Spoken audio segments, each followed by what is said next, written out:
Lehen bilkura ofizial honen segidan egindako adierazpenetan pozik azaldu dira bi alderdietako kideak, aurrerantzean elkarlanean aritzeko lehen pausoa eman dela uste baitute. Hala ere, bi alderdiek aitortu dute gai askotan ez daudela guztiz ados eta garrantzizko desberdintasunak daudela.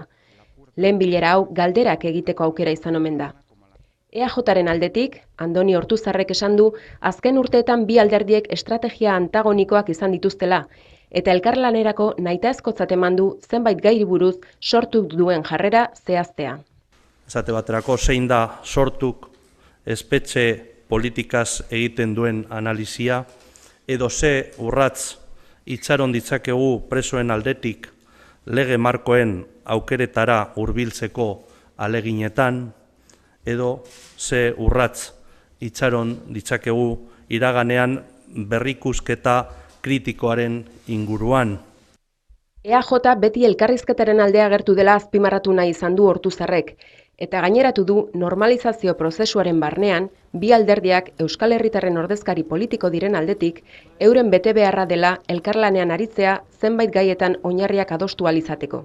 Alde batetik, gure gizartean bake eta elkarbizitza eszenatokia finkatzea, bestetik, krisialdi ekonomikotik irtetzeko behar den lan politiko, sozial eta instituzionala egitea, eta hirugarrenean normalizazio politikoa bultzatzea Euskal Hiritargoaren adierazpen aske eta demokratikorako bidean delakoan.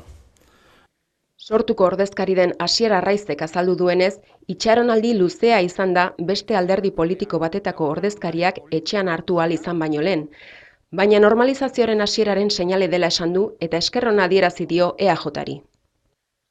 Arraizen esanetan, gaurko bileran egoera politikoaren bere diagnostikoa azaldu dio Sortuk EAJari. Gure ustez, PPek eta PSOek erabaki dutela Espainiar estatua bigarren trantsizio batean sartzea.